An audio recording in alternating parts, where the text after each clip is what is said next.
All right, so I know you've been waiting.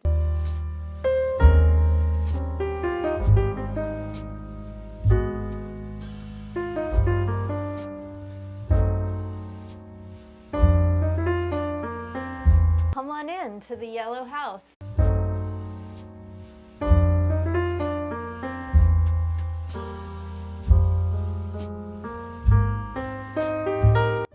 I'm Kate Wood from Worth Preserving. I'm really excited to welcome you today to this house in Germantown, New York, in New York's Hudson Valley. We call it affectionately the Yellow House. It started as a very simple farmhouse. It had wings added to it. It was broken up into doctor's offices, and then it became apartments, and now it's back to a two-family. So this constant change is part of the history, and it's something that it inspired us. We kind of had to have a little bit of a vision to see what this house could be. The house had been broken up in kind of these awkward ways. You walk in the front door and you're immediately confronted by a wall. And then there was a staircase that went upstairs to the second floor apartment.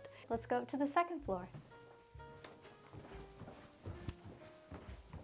This is just a classic farmhouse staircase. As you walk upstairs, there's no upstairs hallway. It just opens right into this living room. The second floor of this house was one entire apartment, 3 bedrooms, so it was actually pretty sizable. We actually didn't have to change very much up here.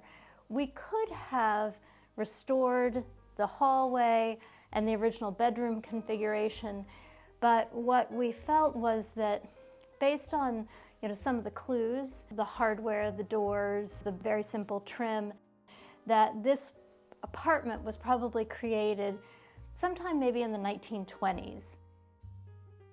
We decided to lean into another aesthetic that appeals to us. With furnishings, you can feel free to mix it up. Still antiques, a lot of things, but more of that kind of mid-century modern. My grandparents had this really lovely Haywood Wakefield furniture. We had that refurbished. This table actually has its original finish. It definitely needs to be cleaned up, but you want to make sure that the right person does it.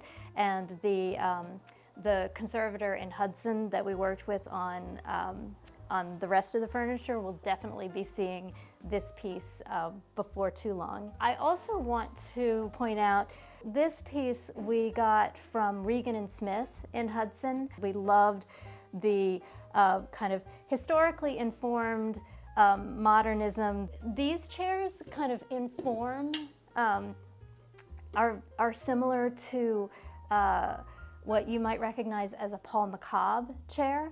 I don't actually know if Paul McCobb made these chairs, but these are beautiful, and you see them sometimes they're all wood, but with this kind of barrel-shaped back and these very elegant lines. If this is a Paul McCobb chair, let me know.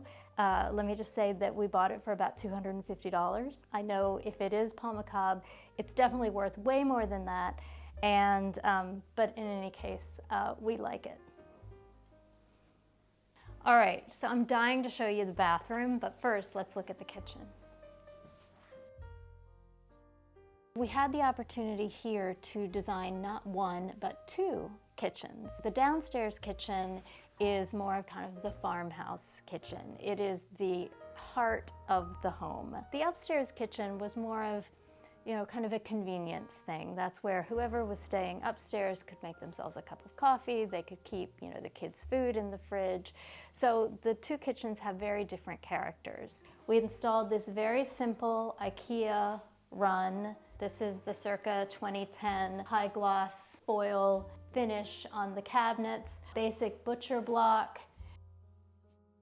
A neighbor was kind enough to give us this table with this enamel metal top. Very simple, very functional. We love using these freestanding tables in the kitchen. It's just a great prep space, and also, you can always gather around it.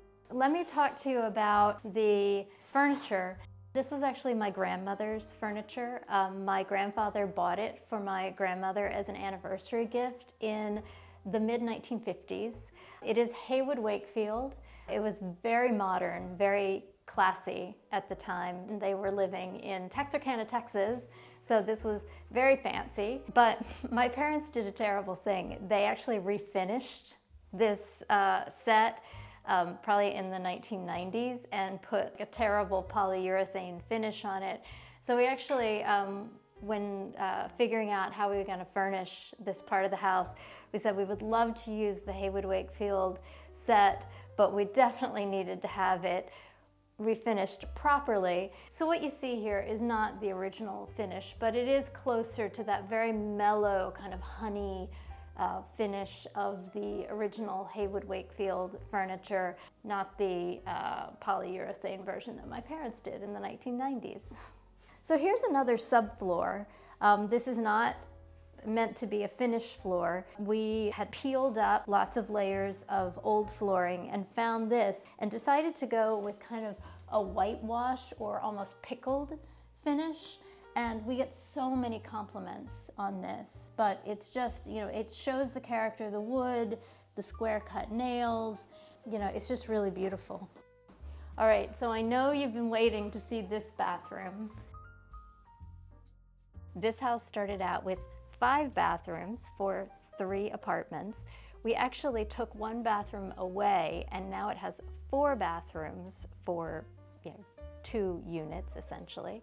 But we took the 2 bathrooms that are in the older part of the house, and those skew more towards, say, a circa 1900 look. And then the 2 other bathrooms that were in the newer part of the house, we kind of made them look maybe a little 1930s, a little Art Deco, like they had maybe been added at a later point in history.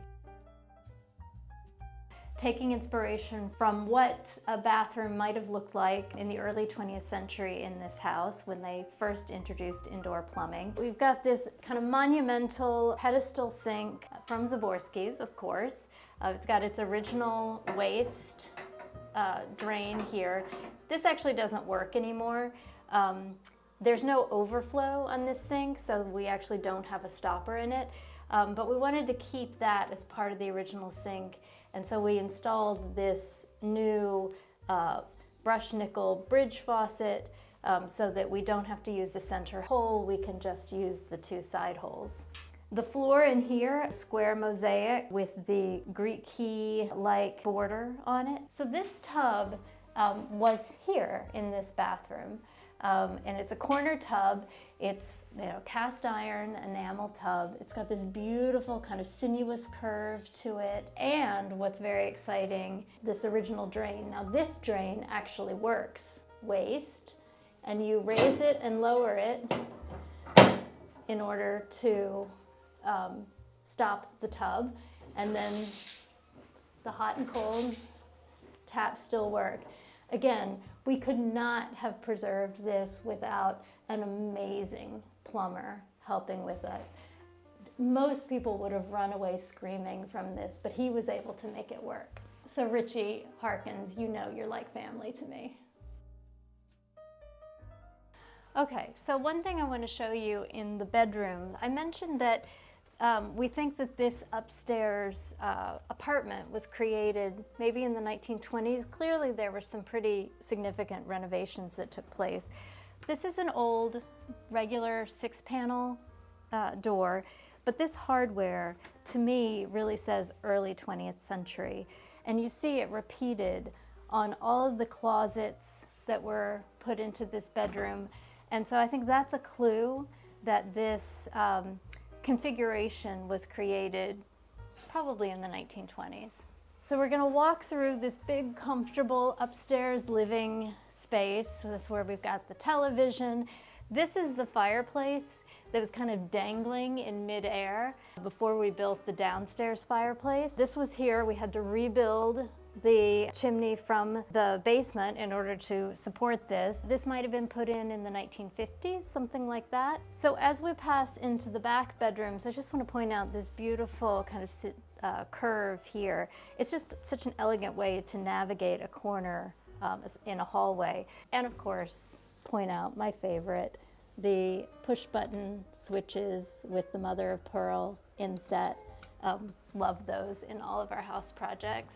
And now, tour de force of Art Deco is the yellow bathroom. Very simple, 4-inch dowel tile. This is in this beautiful corn silk yellow color.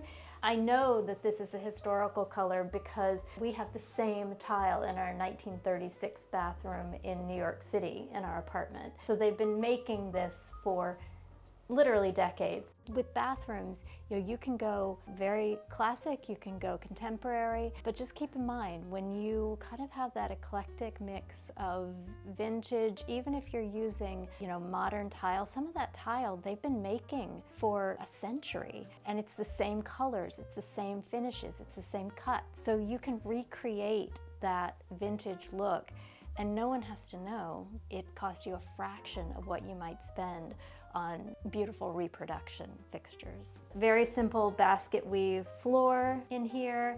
The sink came from another bathroom in the house, kind of Art Deco chamfered corner sink with this beautiful faceted original hardware. The fittings in the shower are modern Kohler. They have very similar faceted profile to the original hardware here.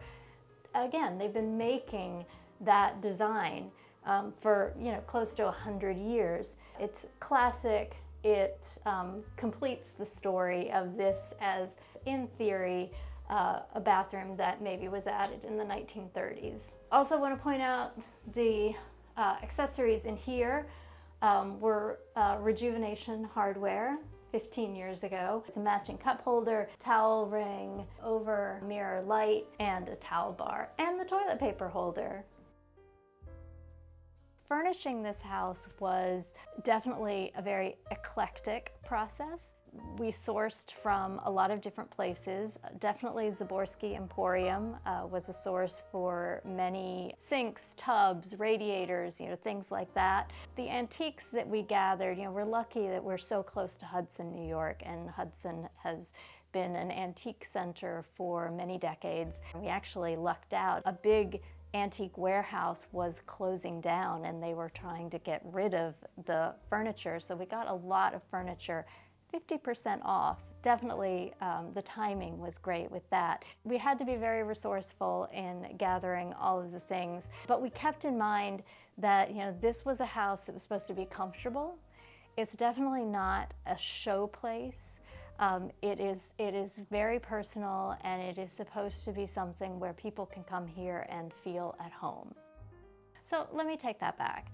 It is kind of a show place, but we didn't do it with this, kind of front cover of a shelter magazine interior design in mind. It is a place where we're constantly getting feedback about how much people feel at home here. So thanks so much for joining me today here. I love showing you around the yellow house, and I hope that it inspires you in your project. And if you're thinking about starting a project, please feel free, reach out. So make sure to like, subscribe, and I'll see you in the next video. Right, Liv?